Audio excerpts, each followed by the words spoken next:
সুপ্রিয় দর্শক আসসালামু আলাইকুম, কেমন আছেন আপনারা? নিশ্চয়ই ভালো আছেন। আজকের ভিডিওতে আপনাদের সবাইকে স্বাগত জানাচ্ছি। আজকে আমি আপনাদের সাথে শেয়ার করব গর্ভবতী মায়ের পেটে পানি কম থাকলে অথবা অ্যামনিওটিক ফ্লুইডের লেভেল যদি কম থাকে তাহলে কি করণীয়। তাহলে চলুন মূল ভিডিওতে যাওয়া যাক। বাই দ্য ওয়ে, মূল ভিডিওতে যাওয়ার আগে একটা কথা বলি, আমি আমার চ্যানেলে pregnancy related, specially normal delivery related অনেক ইম্পর্ট্যান্ট তথ্য ভিডিও আকারে শেয়ার করে থাকি। এই তথ্যগুলো আমার পার্সোনাল এক্সপিরিয়েন্স ও আমার ডক্টরের সাজেশন থেকে নেওয়া। তাই আমার চ্যানেলটিকে যদি একবার আপনারা ভিজিট করেন তাহলে আপনারা আপনাদের প্রশ্নাতীত মনের অনেক প্রশ্নের উত্তর পেয়ে যেতে পারেন। আমন্ত্রণ জানাবো আমার চ্যানেলটিকে একবার ভিজিট করে দেখার। এবারে চলুন মূল ভিডিওতে যাওয়া যাক। আমি শুরুতেই বলেছি আজকে আলোচনা করব গর্ভবতী মায়ের পেটে পানি যদি কম থাকে অথবা অ্যামনিওটিক ফ্লুইডের লেভেল যদি কম থাকে তাহলে সেক্ষেত্রে কী করণীয়। দেখুন, আমরা সবাই জানি যে নর্মাল ডেলিভারিটা সিজারের তুলনায় ভালো, সেজন্য আমরা সবাই নর্মালে বাচ্চা জন্ম দিতে চাই। এখন নর্মাল ডেলিভারির একটা অন্যতম শর্ত হচ্ছে অ্যামনিওটিক ফ্লুইডের লেভেল বা গর্ভের পানি কিন্তু অবশ্যই আপনার 5 থেকে 25 সেন্টিমিটারের মধ্যে থাকতে হবে। যদি এর কম হয় তাহলে কিন্তু নর্মাল ডেলিভারি সম্ভব নয়। এখন 5 থেকে 25 সেন্টিমিটার এটা আপনি জানতে পারবেন কিভাবে? আল্ট্রাসোনোগ্রামের মাধ্যমে এটা আপনি জানতে পারবেন আপনার গর্ভের পানির অবস্থাটা। এখন অনেক সময় দেখা যায় যে আল্ট্রাসোনোগ্রামে ধরা পড়ে মায়ের গর্ভের পানি কম আছে বা অ্যামনিওটিক ফ্লুইডের লেভেল কম আছে। এই কথা শোনা মাত্র একজন মা কিন্তু একদম ঘাবড়ে যান, টেনশানে পড়ে যান, কি করবেন বুঝতে পারেন না।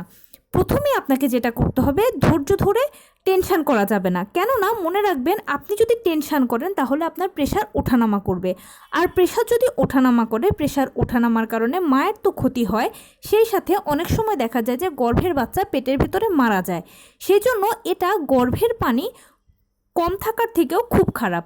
তাই টেনশান করবেন না, খামোখা টেনশান করে নিজের প্রেশারটাকে বাড়াবেন না।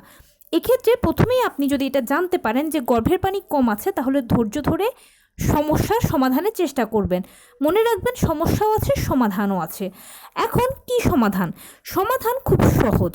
সহজ সমাধানটা হচ্ছে আপনাকে পুষ্টিকর খাবারটা বেশি বেশি করে খেতে হবে, শরীরে পুষ্টির পরিমাণটা বাড়াতে হবে, প্লাস রেস্ট করতে হবে।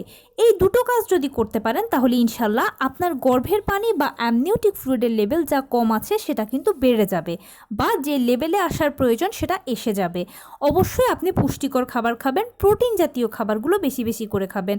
মাছ, মাংস, দুধ, ডিম এই জাতীয় খাবারগুলো বেশি বেশি করে খাবেন। ফলমূল বেশি বেশি করে খাবেন। এতে কি হবে, আপনার শরীরে পর্যাপ্ত পরিমাণে যে পানি সেটা ইনটেক হবে। এবং চেষ্টা করবেন যে কোনো খাবার যখনই খাবেন একটু গরম গরম খাওয়ার জন্য, এবং যখন দুধটা খাবেন তখন একটু গরম গরম খাওয়ার চেষ্টা করবেন, কুসুম গরম খাওয়ার চেষ্টা করবেন। কেননা গরম খাবারগুলো শরীরের পানিকে ধরে রাখতে সহায়তা করে। দেখুন, একটা জিনিস মানে পানি শুধু শরীরে তৈরি হলেই হবে না, এই পানিটাকে শরীর ধরেও রাখতে হবে। আর সেক্ষেত্রে অবশ্যই আপনি যদি পুষ্টিকর খাবার খান, ফলমূল খান, শাকসবজি খান, এগুলোর মধ্য থেকে আপনি পর্যাপ্ত পরিমাণে পানিটা পাবেন, এবং এই পানিটাকে ধরে রাখবে গরম গরম খাবারগুলো। তাই এগুলো বেশি বেশি করে খাবেন, যে কোনো খাবারই গরম গরম খাবেন। অবশ্যই সেই সাথে শাকসবজি, হলুদ ফলমূল, অবশ্যই প্রোটিন জাতীয় খাবার খাবেন।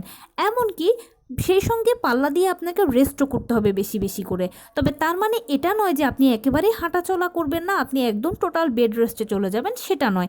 একটু হাঁটাচলাটা অবশ্যই নিয়ম করে করবেন, সেই সাথে রেস্টটাও করবেন। পর্যাপ্ত পরিমাণে রেস্ট করলে ও পর্যাপ্ত পরিমাণে পুষ্টি যদি আপনি শরীরে ইনটেক করতে পারেন তাহলে অবশ্যই আপনার অ্যামনিওটিক ফ্লুইডের লেভেলটা একদম সঠিক মাত্রায় চলে আসবে। তখন আর নর্মাল ডেলিভারি নিয়ে আপনার কোনো টেনশন করতে হবে না। তো এই ছিল আজকের ভিডিও। কেমন লাগলো বলুন? যদি ভালো লেগে থাকে ও হেল্পফুল হয়ে থাকে তাহলে প্লিজ লাইক, কমেন্ট, শেয়ার করতে একদম ভুলবেন না। আর সেই সাথে আমার চ্যানেলটিকে সাবস্ক্রাইব করার বিনীত অনুরোধ রইল। পাশে থাকা বেল আইকনটি ক্লিক করে দেবেন যেন আমি ভিডিও আপলোড করার সাথে সাথে আপনারা নোটিফিকেশান পেয়ে যান। আপনাদের যদি কোনো প্রশ্ন থাকে কমেন্টসে জানাবেন, আমি রিপ্লাই দেব। প্লাস আপনাদের যদি কোনো পরামর্শ থাকে যে কোন বিষয়ের উপরে ভিডিও করলে আপনারা উপকৃত হবেন সেটাও জানাবেন। আমি আপনাদের পছন্দের সর্বোচ্চ প্রায়োরিটি দেব। ভালো থাকবেন, সুস্থ থাকবেন। আসসালামু আলাইকুম।